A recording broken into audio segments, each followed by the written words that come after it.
મિત્રો, ખૂબ જ જૂના સમયની વાત છે. એક ઘનઘોર અને ડરામણા જંગલમાં 3 રહસ્યમય સ્ત્રીઓ રહેતી હતી. તેમની સુંદરતા અને આકર્ષણ જોઈને કોઈ પણ મોહિત થઈ જાય, પણ તેમના હૃદયમાં દયા નામની કોઈ વસ્તુ નહોતી. આ 3 સ્ત્રીઓ સુંદર અને બળવાન યુવાનોને પોતાની જાળમાં ફસાવીને તેમને કેદી બનાવી લેતી. તેમની રીત ખૂબ જ કપટી હતી.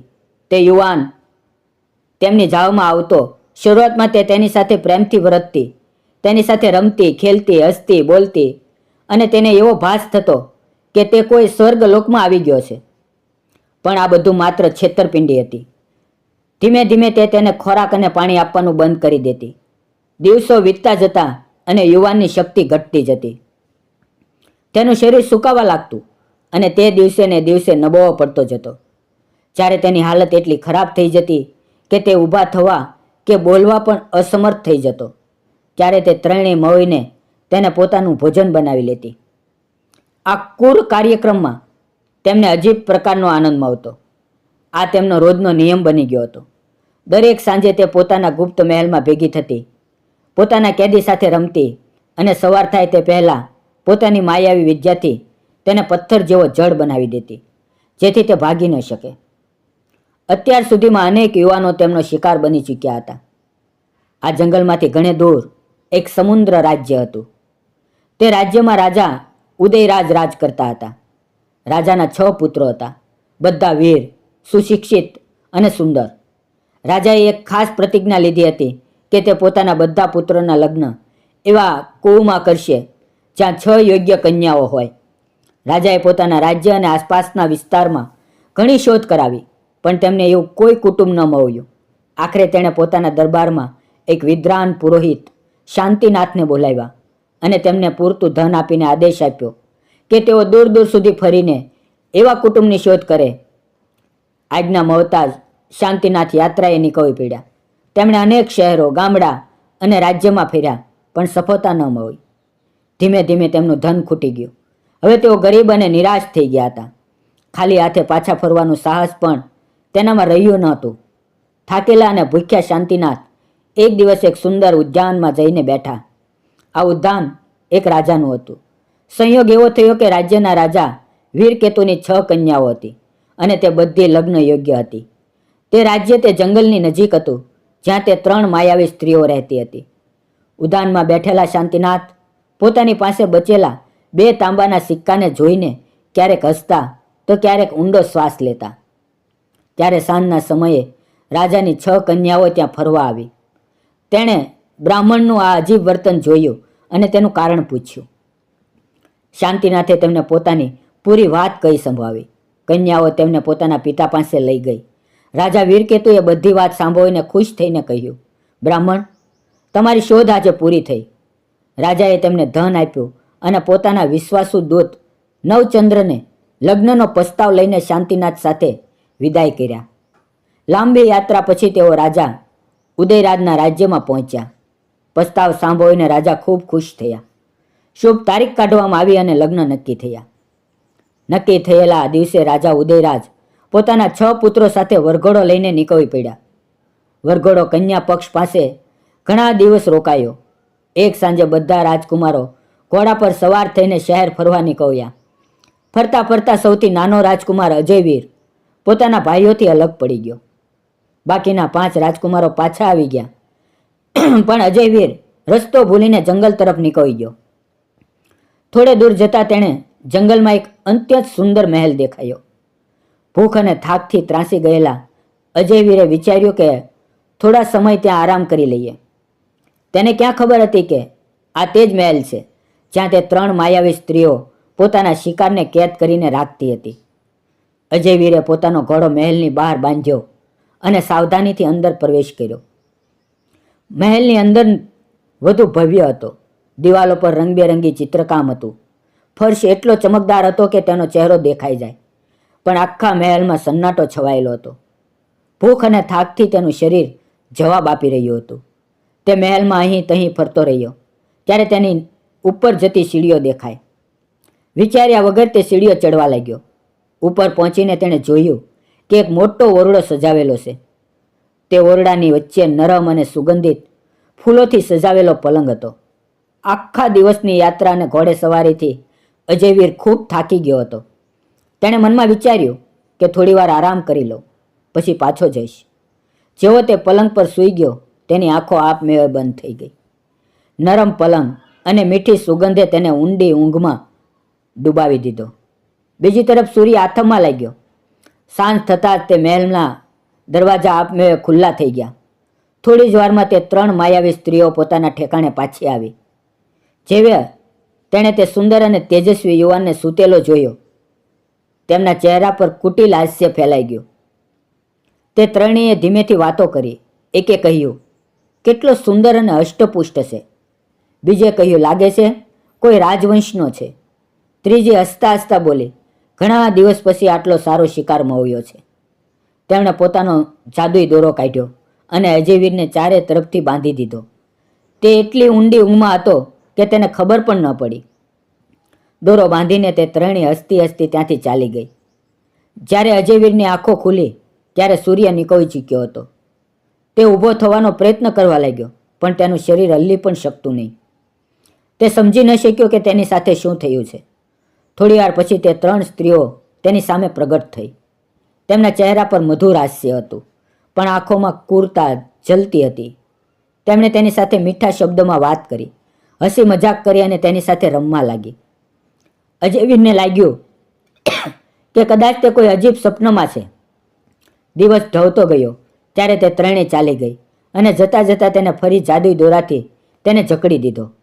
હવે દિવસો વીતવા લાગ્યા. અજયવીરને ન તો ખોરાક મળતો ન તો પાણી. દરેક સાંજે તે તેની સાથે રમતી અને સવાર થાય તે પહેલાં તેને જડ બનાવી દેતી.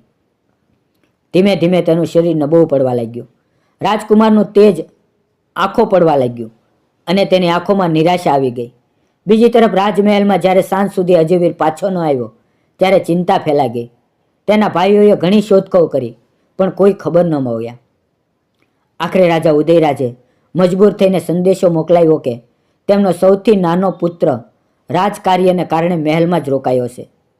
શુભ મુહૂર્ત આવતા બાકીના 5 રાજકુમારોના લગ્ન વિધિ વિધાનથી પૂરા થયા. સૌથી નાની રાજકુમારીના લગ્ન અજયવીરની તલવાર સાથે કરી દેવામાં આવ્યા. આનંદ અને ઉત્સવ વચ્ચે એક છુપું દુઃખ પણ હતું. જ્યારે બધા પોતપોતાના રાજ્યમાં પાછા ફર્યા ત્યારે નવવિવાહિત સૌથી નાની રાણીને પોતાના પતિના દર્શન ન થયા. તેણે દાસીઓને પૂછ્યું, પણ કોઈ સંતોષજનક જવાબ ન મળ્યો. ધીમે ધીમે તેના મનમાં વિશ્વાસઘાત થવા લાગ્યો કે તેના પતિ સાથે કંઈક અનહોની થઈ છે. ઘણી રાતો સુધી તે ઊંઘી ન શકી. આખરે તેણે નક્કી કર્યું કે તે પોતે જ પોતાના પતિની શોધ કરશે, પછી ભલે તેને કેટલી મુશ્કેલીનો સામનો કરવો પડે. તેણે પોતાના સસરા રાજા ઉદયરાજ પાસેથી પરવાનગી માંગી કે તે થોડા સમય માટે પોતાના માયરે જવા માંગે છે. રાજાએ તેને જવાની આજ્ઞા આપી અને તેની સુરક્ષા માટે કેટલાક સૈનિકો પણ સાથે કરી દીધા. રાણી થોડે દૂર સુધી સૈનિકો સાથે ગઈ, પણ મનમાં કંઈક બીજું જ વિચારી રહી હતી. જ્યારે તે રાજ્યની સીમા બહાર નીકળી ત્યારે તેણે સૈનિકોને પાછા ફરવાનો હુકમ કર્યો અને પોતે આગળ વધી. ત્યાર પછી તેણે પુરુષો જેવો વેશ ધારણ કર્યો, જેની કોઈ તેને ઓળખી ન શકે. માથે પાઘડી બાંધી સાદા કપડાં પહેર્યા અને એક યાત્રીના રૂપમાં ચાલવા લાગી. રસ્તે ચાલતા ચાલતા તે ભૂતકાળની વાતો પર વિચાર કરતી રહી. તેને યાદ આવ્યું કે જે દિવસે રાજકુમારો શહેર જોવા નીકળ્યા હતા તે દિવસે તેનો પતિ ગુમ થયો હતો. તેણે મનમાં વિચાર્યું કે તે ચોક્કસ શહેરની બહાર જંગલ તરફ ગયો હશે. એ જ વિચારીને તે જ દિશામાં આગળ વધવા લાગી. ઘણા દિવસની મુશ્કેલ યાત્રા પછી તે ડરામણા જંગલની નજીક પહોંચી. જંગલમાં પ્રવેશતા જ તેને અજીબ સન્નાટો અને ડર લાગ્યો, પણ તેણે હિંમત ન હારી. થોડે દૂર જતાં તેની નજર તે જ ભવ્ય મહેલ પર પડી, જેની બહાર એક રાજકીય ઘોડો બાંધેલો હતો. ઘોડો જોતાં જ તેનું હૃદય ધડકી ઉઠ્યું. તે સમજી ગઈ કે આ ઘોડો તેના પતિનો જ છે, કારણ કે એવો ઘોડો પોતાના માલિકને છોડીને ક્યાંય ન જાય. હવે તેનો સંદેહ પૂરો વિશ્વાસ બની ગયો. તેણે ઘોડાને બીજે બાંધ્યો અને ખૂબ સાવધાનીથી મહેલમાં પ્રવેશ કર્યો. મહેલમાં પહેલા જેવો સન્નાટો હતો. તે ધીમે ધીમે ઉપર તરફ વધી. જ્યારે તે મોટા ઓરડામાં પહોંચી ત્યારે તેનું હૃદય કાપી ઉઠ્યું. તેણે જોયું કે તેનો પતિ અજયવીર બેભાન હાલતમાં પલંગ પર પડ્યો છે. તેનું શરીર સુકાઈ ગયું હતું અને ચહેરો પીળો પડી ગયો હતો. તે જાદુઈ દોરાથી બાંધેલો હતો. આ દ્રશ્ય જોઈને તેની આંખોમાંથી આંસુ વહેવા લાગ્યા. પણ તેણે પોતાને સંભાળી. તેણે હિંમત ભેગી કરીને તે દોરો તોડી નાખ્યો. દોરો તૂટતા જ અજયવીરે આંખો ખોલી અને હડબડાઈને ઊભો થઈને બેઠો. સામે એક અજાણ્યા યુવાનને જોઈને તે ચોંકી ગયો. રાણીએ પોતાની ઓળખ છુપાવી તેણે ભારી અવાજમાં કહ્યું કે તે એક વેપારીનો પુત્ર છે અને યાત્રા કરતા કરતા અહીંયા પહોંચ્યો છે. અજયવીરે નબળા અવાજમાં પોતાની પૂરી વાત કરી કે કેવી રીતે તે અહીંયા ફસાઈ ગયો. રાણીએ તેને સાંત્વન આપ્યું અને કહ્યું કે તે તેને જરૂર મુક્ત કરાવશે. ત્યાર પછી તે દરરોજ દિવસે તે વેશમાં આવતી, પોતાની સાથે ખોરાક, ફળ અને પાણી લાવતી અને અજયવીરને ખવડાવતી. થોડા જ દિવસમાં રાજકુમારની શક્તિ પાછી આવવા લાગી. તેનું શરીર ફરી ભરાવા લાગ્યું. જ્યારે તે 3 માયાવી સ્ત્રીઓએ જોયું કે તેમનો કેદી દિવસે ને દિવસે તંદુરસ્ત થઈ રહ્યો છે, ત્યારે તેમને શંકા થઈ. તેમણે પોતાની વચ્ચે વિચાર કર્યો કે કોઈ ગુપ્ત રીતે તેની મદદ કરી રહ્યું છે. એક રાત્રે તેમણે નક્કી કર્યું કે હવે તેને અહીંયા નહીં રાખીએ. તેમણે પોતાની માયાવી શક્તિથી તેને ઉઠાવીને દૂર સમુદ્ર પાર પોતાના બીજા ઠેકાણે લઈ ગઈ. બીજે દિવસે જ્યારે રાણી ત્યાં પહોંચી અને મહેલ ખાલી જોયો, ત્યારે તેના પગ તળેથી જમીન ખસી ગઈ. તે વ્યાકુળ થઈને અહીંયા ત્યાં શોધવા લાગી. તે જ જંગલમાં એક તપસ્વી મુનિ રહેતા હતા. રાણી તેમની પાસે પહોંચી અને રડતા રડતા પૂરી વાત કહી સંભળાવી. મુનિએ શાંત અવાજમાં કહ્યું કે તે 3 સ્ત્રીઓ સમુદ્ર પાર એક કિલ્લામાં રહે છે. રાણીએ ચિંતા કરી કે તે ક્યાં કેવી રીતે પહોંચશે. ત્યારે મુનિએ તેને એક ખાસ લેપ આપ્યો અને કહ્યું કે આને પગમાં લગાવવાથી તે પાણી પર પણ ચાલી શકશે અને તેની ગતિ પણ ઝડપી થઈ જશે. રાણીએ મુનિને પ્રણામ કર્યા અને લેપ લગાવીને યાત્રાએ નીકળવી પડી. થોડા જ સમયમાં તે સમુદ્ર પાર તે શહેરમાં પહોંચી ગઈ જ્યાં માયાવી સ્ત્રીઓ રહેતી હતી.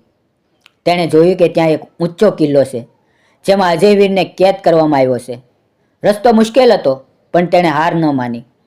શહેરમાં ફરતા તેને ખબર પડી કે તે 3 સ્ત્રીઓના પિતા કોઈ ગંભીર રોગથી પીડાતા હતા. ત્યારે રાણીએ નવી યોજના બનાવી. તેણે વૈદ્યનો વેશ ધારણ કર્યો અને શહેરમાં રોગીઓને સાજા કરવાની જાહેરાત કરવા લાગી. તેણે એક પછી એક તે 3ના પિતાનો ઈલાજ કર્યો અને તેમને રોગ મુક્ત કરી દીધા. તે કૃતજ્ઞ થઈને તેને પોતાની દીકરી સાથે લગ્નનો પ્રસ્તાવ આપવા લાગ્યા. રાણીએ બધા પ્રસ્તાવ સ્વીકારી લીધા, પણ લગ્ન પછી કહી દીધું કે તેને કેટલીક જરૂરી કામ પૂરા કરવાના છે અને ત્યાંથી ચાલી ગઈ.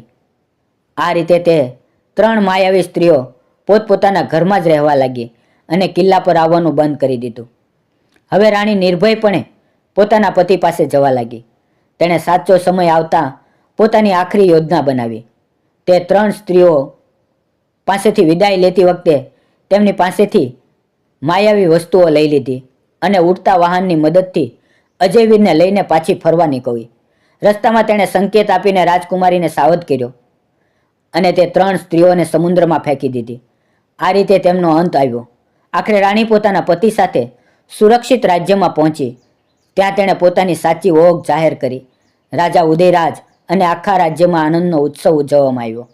અજયવીર પોતાની પત્નીની હિંમત અને બુદ્ધિથી ખૂબ પ્રભાવિત થયો. આમ પ્રેમ, ધૈર્ય અને વિવેકથી ભરેલી આ વાર્તા સુખદ અંત પામી.